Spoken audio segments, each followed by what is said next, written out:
Hey, my name is Lynda Gaiao, and I'm just sitting here with my friend Sian, and we're having a chat about human design, just looking at a little bit of our perspective from where we're at now after being in our experiment for roughly a year, and just the lens through which we view the world, and we're starting to see things. In my design, I'm a projector, so one of the biggest lessons I've learned from that is that I am here to see, but it doesn't mean that I need to do anything with it. So that was the big learning part for me. Most of my life I've been trying to do something with what I see. And so just stepping back and just seeing and getting to a place where I only share what I see when I feel energetically that there's an alignment between myself and another being, where it feels correct for us to both be in this exchange of energy. And I've been really fortunate to play with Sian a lot, and we've had some great conversations and a lot of interactions and a lot of like, what the fuck's happening to us moments as well. Yes. Where we just, we spend a lot of our time talking. And I think one of the things that I'm seeing in human design is that need for conversation. Having people around you that you can have this conversation with is so important, because the depth that you can go to by sharing and communicating and asking questions and saying, how do you see this or whatever, I really feel that it can kind of accelerate your ability to see through your human design perspective, or to really get in connection with that deeper aspect of yourself. And so today we would just want to have a chat about all those different things and share it with you, and hopefully you enjoy the journey.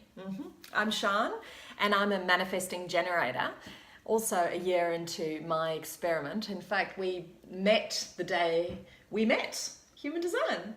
I'd actually... Oh, had you seen it before? I'd seen the chart before, Oh, yeah. but I hadn't really played with it. Yeah. And then it was actually more like a month later that we really started talking about it. So it was it's pretty the first close. time I was ever exposed to human design, and the idea of really getting to know myself in a completely different way. And as a generator, really what feels great for me is feeling satisfied at the end of the day, using my energy, and I do have a lot of energy. 70% of the population are generators, and when I feel the best is when I'm really doing things that I love, that I get more energy, and this gives me more energy. So my experiment has been a lot about how can I regenerate my energy. So much of what we do in life can drain us, and there's things we have to do, but where can we watch what our mind thinks we should do, and just watch it and really do what energizes us every day. So we've been having a lot of fun playing as we're learning and studying with the different concepts and experimenting.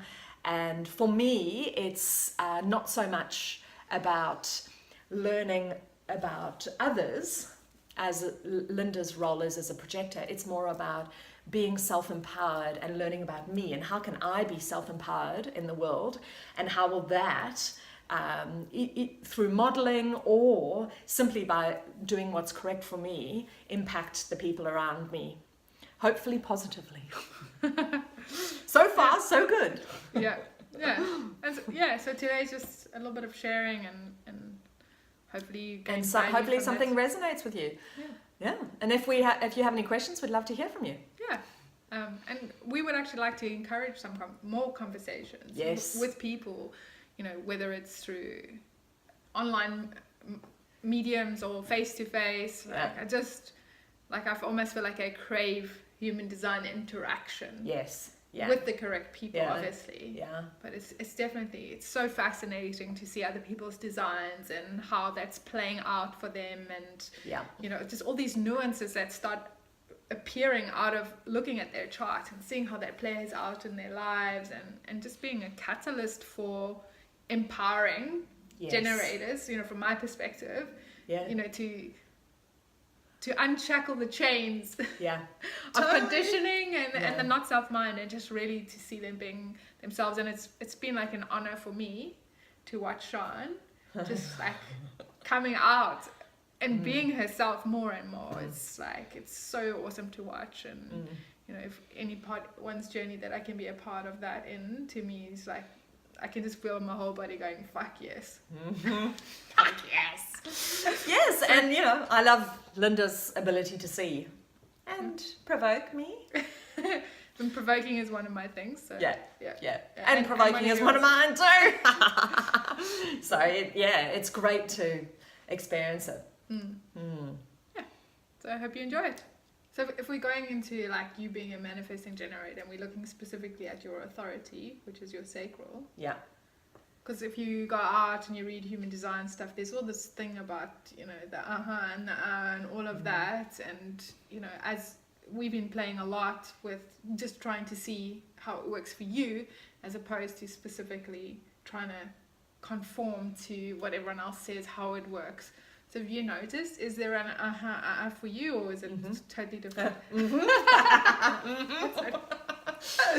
Sometimes there's a but a lot of the time it's not. Okay. Sometimes I speak before there's any kind of So it's more from an energetic level Okay. that my energy speaks, Yes. or moves towards something. But there isn't always an or an Yeah. Is there a specific sensation or something that you noticed, or is it just an expansion of energy or a contraction? Yeah, that's the thing I can relate to most at the moment, is feeling it as an expansion or and a lifting towards, or a kind of retraction with the no. But when I'm unsure, sometimes there's just nothing. Okay. And it's almost like a stillness. Yeah. Because I remember reading somewhere at one stage that if it's a maybe, it's a no. Yes. Do you feel that applies to you? Yes. Okay. A wait. A wait. Yeah. Okay, what I'm noticing in my energy because I'm a manifesting generator, over the last week or so, is a deepening, I guess, of the acceptance of my energy and its ranges, I guess,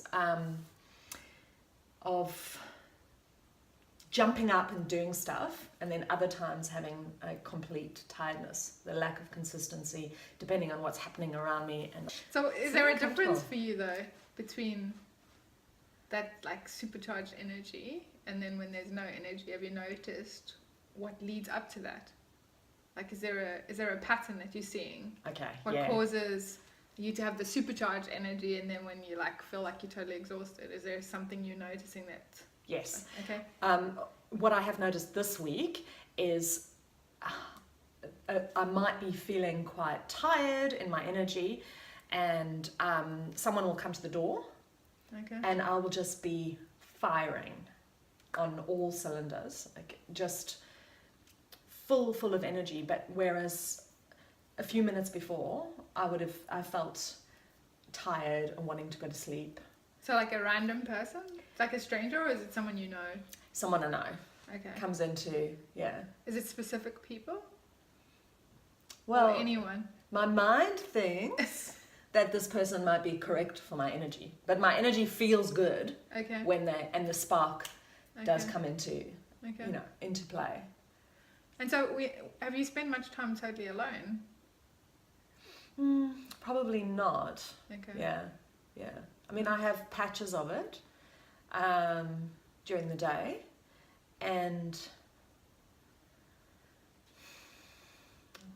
it's definitely a bit more fluid, my energy, than alone. Okay. It doesn't seem to have a pattern. Sometimes it's energized, sometimes it's not. Okay.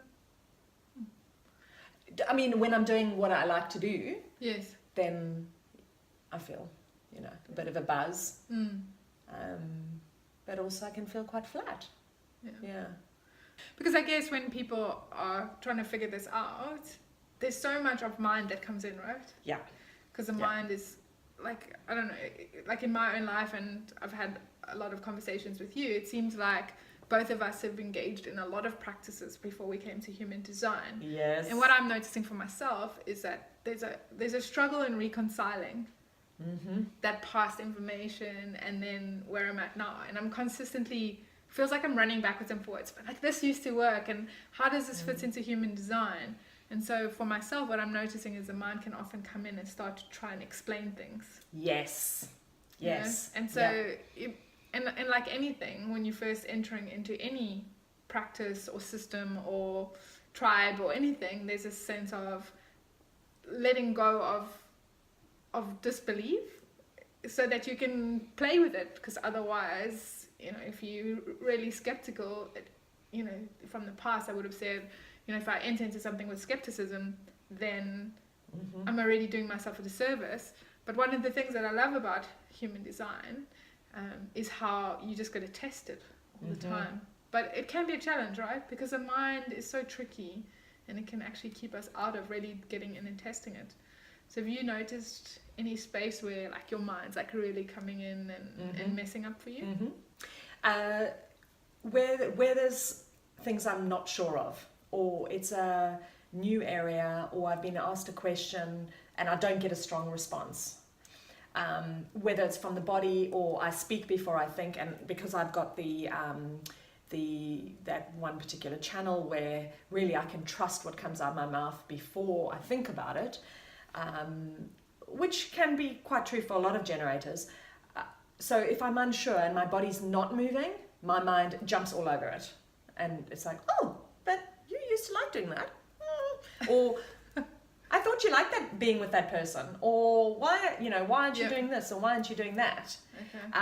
Whereas if I can watch and observe in those situations what is happening in my body, nothing, moving towards, moving away from, particularly situations where I get up and leave the table, then and then I'm like, what happened? If I can watch, rather than jump in and with a story or a reason, then I can look at it objectively, and I can start to notice a pattern.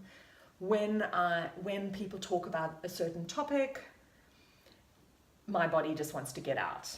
Or when I'm with a certain person, or when I'm in a certain situation, then I can start noticing a pattern. Yeah. So it's about creating a bit of a gap. Yes. Between the two, Mind the gap. Yeah, we need the gap. Otherwise, we're in trouble, I reckon. Yeah. Because, you know, mostly what you and I have done is we've been following John Martin. Yes. And his teachings. And what I've started noticing out there in the world of human design is that there's this concept for a lot of people that you can have no mind or get away from mind. And I know we're still really early in our process, we're only like a year in, but do you feel at this point that there's any possibility that there would be no mind? No. and I guess it comes also down to the configuration of the person's design, but certainly, and in practices like meditation and mindfulness, which is my background, some people, simply their design will not allow for their mind to be still, ever.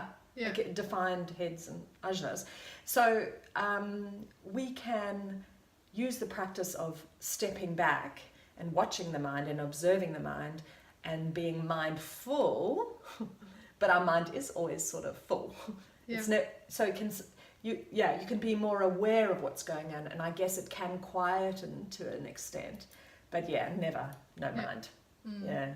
Because I guess for myself, like, my mind's always been super active, and I have an open, which means like it's always flooding with everyone else's stuff, and part of me, I think, would have liked to be able to like just switch it all off, because it feels like you can be free from that.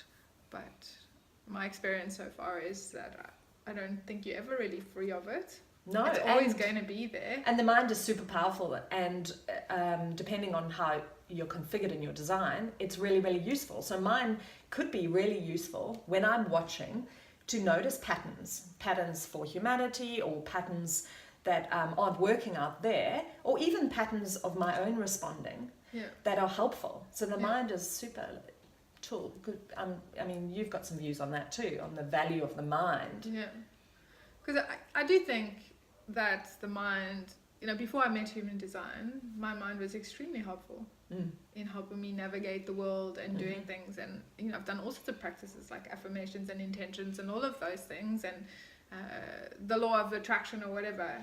And you can manipulate this Maya with your mind. You can make things happen with your mind. The biggest question that's coming up for me now, though, is that correct for me? Where is the motivation coming from in order to use the mind to get those things? Is it from a space of I need more, I want more, there's lack in my life, I'm trying to achieve these things, or am I able to use the mind in a more of a witness way, or perhaps to help the other to see what they're not seeing? And the part that I've noticed once I've got into human design and with my openness, because I have a lot of open centers and a lot of open channels, is that mostly what the mind does is really manipulate me into thinking that there's something wrong with me. And that's more of the mind that I would like to quieten down and have the no mind of. Yes. But I don't know if it ever really will go away, because that conditioning or that potential for that openness and having people come into your space and push on your energy, it's always going to be there, right? And really that's that gap that we're talking about, mind the gap, or getting the gap, or having the awareness of what's going on. That's really only where the freedom comes in. It's a sense of I see you, but I don't believe you, or I'm not moved by you, or you're not controlling how my life works. You're not pushing me into doing something that is coming from a space of what's really not me anyway. Yes. And in my mindfulness training before, when we looked at the mind and all the thoughts and the conditioning from a slightly different viewpoint to human design, but there's great parallels, is all those 60,000 thoughts running through your head all day. So many of them are not yours and have never originated from you, and could have come from a conversation when you were 7. Yet we are giving them authority and over power as well.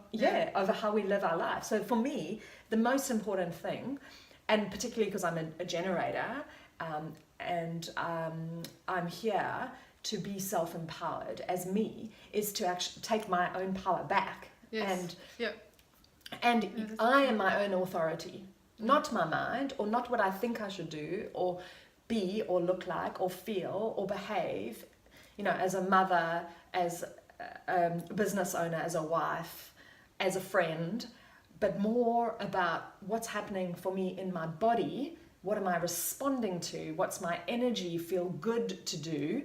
And then I can use the mind to notice patterns about that, but not giving the mind, like when I wake up in the morning, the mind just buzzes like, oh, you should clean, you should do this, you should do that. Like, well, no, actually, what does my energy feel like would be good? Obviously, there's things that have to happen, but there can be a natural timing with that too. I have to feed the children. 5 out of 7 days a week, but mostly. But really more reconnecting to myself and my inner authority, and taking my power back and not giving it away to society's expectations or whatever I grew up believing, or I was trained in the workplace, or my psychology degree said, etc. Absolutely, I really like that. Because essentially, who doesn't want to be self-empowered as themselves?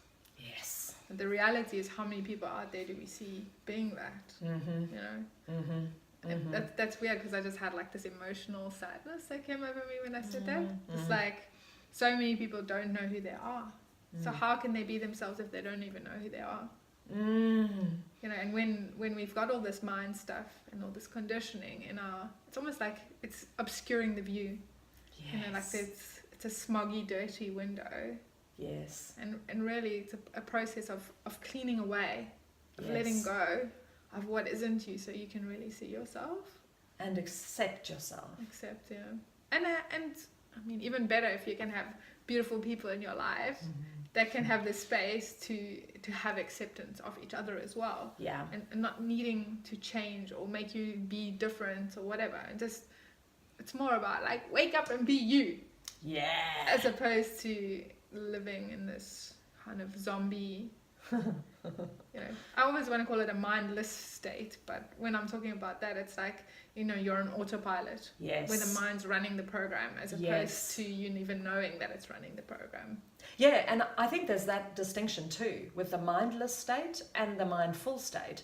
Like when you are distracting yourself to avoid your life, so there's times where when you're driving along and you suddenly don't know where you are and you've just gone somewhere else, Yes. to the being so connected and driven by your mind and what your mind says that you should do, they're both, and that's quite tormentous. But I think a lot of people live in this distraction, the mindless, they're, going from A to B with their job and filling all their time with busyness. Yeah. And so they're not really aware of what's going on. Yeah. But then, you have the other side where people are totally over identified with what's going on in their mind, and the voice that's saying, you're not good enough mother, you're not good enough worker, da da da da da da da da, which brings its own level of anxiety. It's like, so asleep and anxiety. Yeah. And where do you think human design can take you in the spectrum of that? Well, taking a step back and watching it all. Yeah. Yeah. I mean, for me, when I first started mindfulness, really taking the practice of watching the mind to a whole nother level, because I have an extremely busy mind. I mean, a lot of us do anyway, but my type, also my 1-3, is very, very busy, active, investigative mind. I was stunned by what was happening inside there. Like, it actually made me miserable, because I thought, really? That's what goes on all day? Like, and I practice the yoga and I drop into my body, and my mind feels quite calm, and so I feel relaxed in that situation. But if I'm watching my mind all day, because it was like an all-day practice, when I was doing that, I was like something else, maybe even like hanging out the washing, I'm like, I have to do this again. I'm like, oh, that's all happening. Yeah. Like, it's a whole level, and it's quite shocking. And uncomfortable. Absolutely, yeah. But I think that's another thing about human design is that the breaking away, or the letting go of all the stuff, like noticing, the mind is so busy, and it's not me, and that's uncomfortable.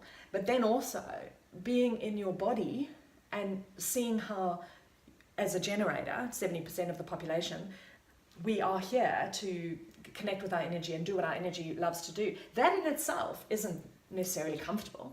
No. And sometimes it's really surprising. And so I think that is also really important for human design, for us to realize we have to get comfortable with the fact that it's, life is not comfortable. Yes. But we can have more acceptance, and we can laugh at, we can laugh at our mind, but we can also laugh at how our life unfolds and the funny things we end up doing when we're true to our body. Yeah. Like when I get up and leave the room, or I can laugh at it now, whereas before I was like, what just happened? Why don't I just get out? Like, I'm supposed to be there and I just left. What happened? So it's not, there's no end goal of like peace and joy. And for me, I guess I want to feel like I'm more in the flow of being me. Yeah. Like kind of in my own groove, Yeah. like enjoying the ride, because in my experience, what I've noticed is that my mind is always the creator of suffering, because it wants me to be somewhere else other than where I am. Yes. And I recently broke my ankle, as you know, and the last 5 weeks have been really amazing in terms of that level of acceptance of, this is where I'm at, this is what's happening right now, and if my mind tells me that I should be anywhere else other than where I am right now, I'm screwed. Yeah. Because that's where it like sends you into that spiral of darkness, Yes. where you feel pity for yourself, and you know, you feel like you're being left out, and or nobody loves me. Why did this happen to me? What did I stuff up in my life to deserve this, or whatever? You know, the thoughts just get all. Yeah, and I think the extremes, because I'm always looking at the extremes, is from you know, going hiking, going kite surfing, to suddenly stopping. Yeah. It's like it's a real like crash course. Yeah. Whereas if you hadn't been as active, you're quite sedentary, but you know, you're active probably 5 days a week. Yeah. Almost every day, doing something fun, moving, whether it's, you know, yoga or actually kite surfing, to then be like stopped. Maybe that's a good segue for us to talk about conditioning. Okay. Because before I made human design, like the way that I would have talked about conditioning is really about whatever's happened to you in your life, like the people who've been around you, whether it's adults or society or religion or whatever, and they basically start telling you from a very young age how you should live in this world. You know, they give you the rules of how society works, the rules of what it means to be a girl in that society, and all of those things. And you know, a comment or a sentence said by one teacher at some point, which creates a defining moment in your life about, okay, that's who I am. And so all this conditioning gets layered up over time about who you think you are based on how other people see you or how the world is. And you know, in my work that I did before coming to human design, for me it was a lot about helping people to reconnect. I used to call it like their soul fire or their soul flame within them. And connecting to that and really going back to that and finding who that is, because that's the truth of who they are. And when we can start letting go of that conditioning, we can see the truth of who we are. And so fast forward into human design, and I feel that most of those things, the premise of that is the same. Would you agree with that? Yeah. Yes. Yeah. And so coming into human design, it's just really this amazing tool to see who you are, because most of us actually don't know who we are because of the conditioning. We've created a concept of who we think we are based on that. And you know, yesterday we had an experience where we went to a coffee shop, and someone asked us, you know, what is human design? And we were saying it's a tool to see who you are. And this guy said straight away, I know who I am, and you know, I live who I am every day. And he was like super confident about it. I don't know if you felt it, but there was something in his energy which told me that wasn't true. You know, it felt to me like he thought he knew who he was, and he was living from that space. And to me, there's a difference between thinking you know who you are and actually knowing who you are. Yeah. And the actually comes from the being in the experience for longer periods of time. Like we have to experiment with it, sit with it. Yeah. Over time, because if we think of all the years of conditioning we've had, there's all that unraveling to do. Because then, I mean, if you start researching human design, you'll see they talk about a 7-year process, a deconditioning process, a letting go process, which happens over 7 years. So with us just being 1 year into the process, the chances of us having a massive level of deconditioning is quite small, right? Yeah. But I do feel that my awareness of where the conditioning's coming from has increased significantly. And in the past, where people would have said something and my mind would have automatically jumped onto that conditioning and made it more of a problem about me, I'm able to go, maybe not always in the moment, but definitely at some point I'm like, holy moly, you know, there I am again. I've jumped onto that bandwagon of the conditioning of the past, and I can see it now. So to me, that feels freeing. Yes. That feels like a freeing element. It hasn't gone away, the conditioning. Yeah. And people triggering me or, you know, pressing my buttons, it hasn't seemed to have gone away. And I don't know if it will go away, but my reactivity to it, or the length of time that I sit in it, seems to have decreased. Mm-hmm. Have you noticed anything with conditioning triggers for you? Yes. I do feel, particularly the first few months in, I felt highly reactive suddenly, like a light had come on. And because for me, in some of my previous practices, and I had wanted to be positive, put a smile on everything, be grateful, think before I speak, be a good human. Yeah. And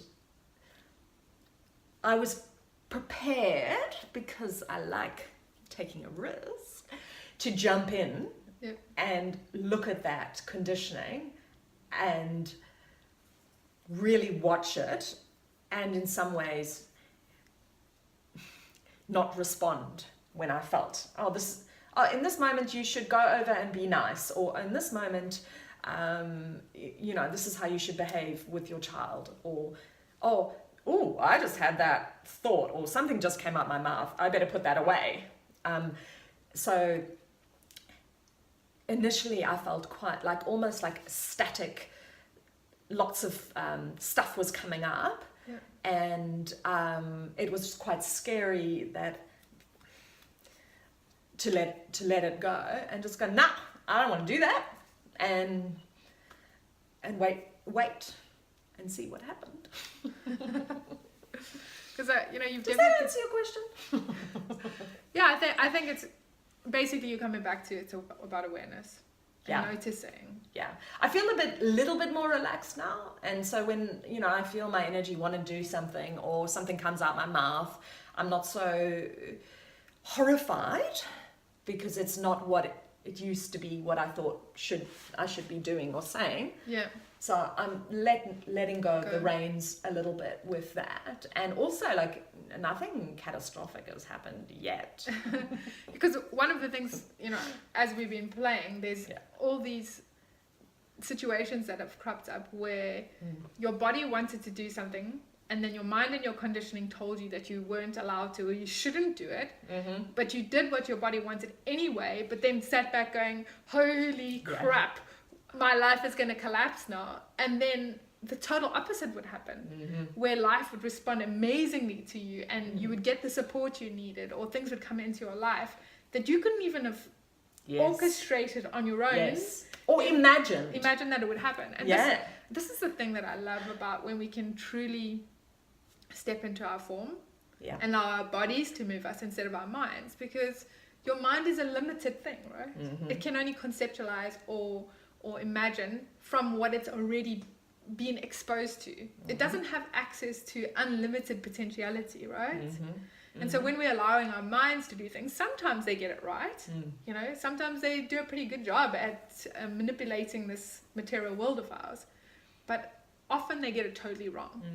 And actually they keep us kind of locked in a cage or in a box or whatever you want to call it, like this is my world and I can only live in this space where when we step into the form consciousness and we really go into our bodies, the most incredible and amazing things can come into our lives. Yes. But it's scary. Yes. Because when all you know is this, and this feels safe, and part of both of our design is this element of trying to control, right? But I think when we can let our bodies be in control as opposed to our minds, we'll be opening ourselves up to experiencing a lot more adventure. And both you and I are keen for adventure, right? Yes. And you can fill in, anyone who's watching this can fill in any word that they wanted in there, right? Yes. Because adventure might not be for everybody, but it's this whole journey of what does it mean to live as myself, and how will life be? How will I experience life when I'm being me? Yes, absolutely. And as a generator, it's so refreshing in this journey to feel that a lot of the things my body has got up and done energetically has been absolutely perfect, because there's so much in the self-help world, or even in some of my previous practices, of fixing us. Or I need healing. I mean, that's kind of the space that I've come from, where let's fix and let's patch you up and let's heal you and let's release. I still think release is a word that I can agree with now. Yes. Because there's definitely a letting go of what is not you. Yes. But I don't think the true nature of who you are needs to be healed or fixed, or there needs to be any release work or letting go or anything. That is already perfect. That's already, an amazing, perfect thing, whatever. I don't know what words to call it, but it's like the spirit of who you are knows who you are. Yeah. You just need to reconnect to it and Yeah. go, there you are, and take a step back and watch what your mind does or wants to do. And I think that brings in the element of how we feel when we want to fix ourselves, that we have a choice to fix ourselves, that we can, if we do this thing, then that will be the outcome. Yeah. Whereas if we're just being who we are, and whatever comes to us, whatever happens to our lives, responding as we're in the moment, that's a whole different experience. Yeah. It's a whole different, and it's again taking the authority and power into us. What is right for me, not necessarily what is, what that therapy might do or that thing might do to fix me. I am perfect as I am, and if I just live as me and watch the mind and not let it control me, we should be fine until we're not. Until it ends. I think there's a big trust factor there, right? Yes. Because letting go, yes. I know how where I came from in South Africa in Joburg, there was definitely this pushing element to be better than the Joneses, and what car you drove and what clothes you wore and all of those things. And I still feel remnants of that in my energy now, where I need to push to make things happen. Yes. And it has worked in some aspects of my life. And so that whole concept of letting go of that needing to push and coming to the space where you're like, I'm perfect the way I am. The gifts, that is me, is exactly what's needed right now.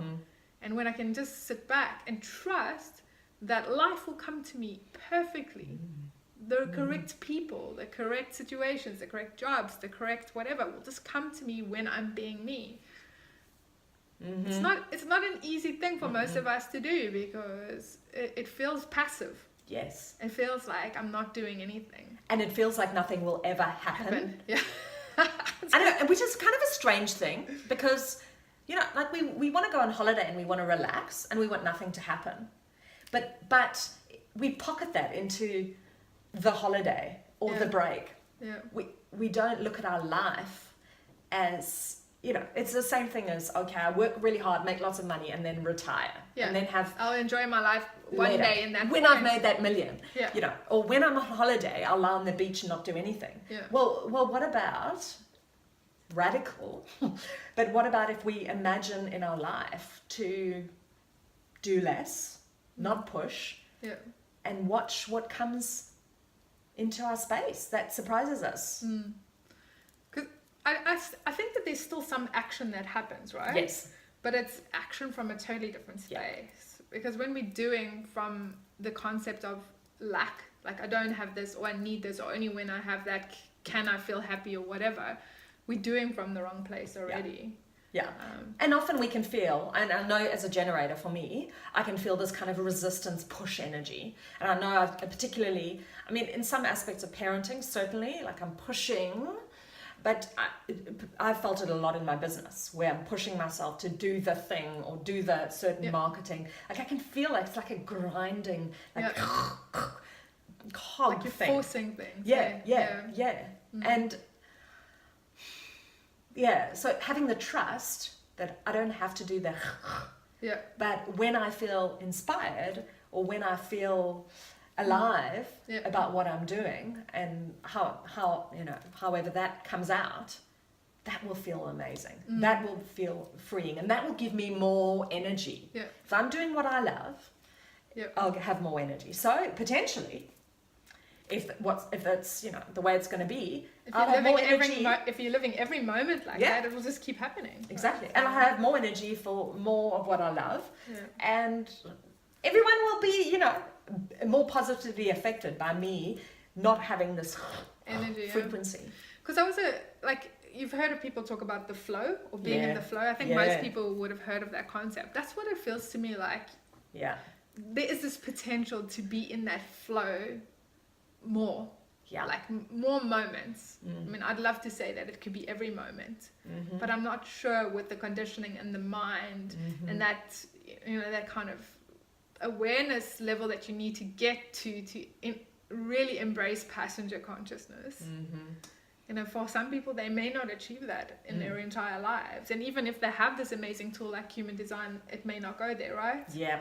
But Yeah. ultimately, the goal would be to be the passenger, to Yeah. sit back and allow your life to be in flow and Yeah. to just be like, holy crap, my life is freaking amazing and it's amazing to be me. Yeah. Like, could you imagine feeling that in every moment? Like, I reckon I would like that. Absolutely. Yeah. My mind's telling me that I want that. Yeah. But there's definitely this feeling in my body where I'm like, Yeah. you know, and having this broken ankle at the moment it's actually given me more of a window into that as opposed to when I was doing all the things that everyone from the outside looking in, seeing me as an active person would have said, you know, oh, I feel so sorry for you because Yes. you're not living the life you normally live, so it must be quite hard for you. Whereas in many respects, the opposite has happened to me.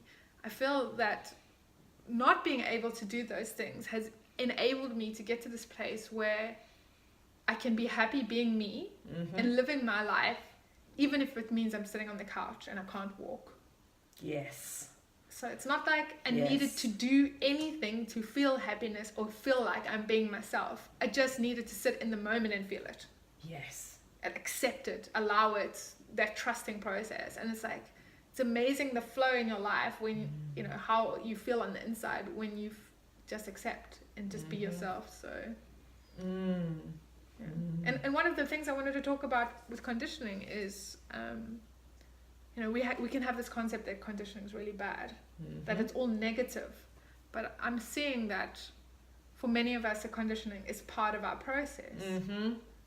The conditioning is what creates this contrast between what is not me and what is me, Yes. right? Yes. And when you can see that contrast, you can go, okay, well, that definitely is not me. This is me. This is what I want to follow. This is what I want to trust. Yes. Yeah? Yeah. And so many people could struggle with their conditioning or the stuff that's happening in their lives and just stay there in that struggle, in that mind game, in that human suffering that's created through being in the mind and having the struggle. Or we could step out of that and going, that's just happening, but it's not me. Yes. This is me. Yes. Just like with my leg, you know, where people look at it and think that it's a problem or a bad thing that has happened to me or a negative thing. You know, society has these labels, but is it? Is it a negative thing? Is it a bad thing? You know, or is it just a thing that happened? Yeah. Yeah. And, you know, as soon as I try to feel like I'm responsible for this bad thing happening to me, my mind has a field day on torturing the shit out of me. Yes. Right? Yes. But when I can go, this just happened, there's no fault, there's no blame, it just is what is, and can I still be me and love me and honor me in this? And if I can, fuck, it's pretty amazing. Yes.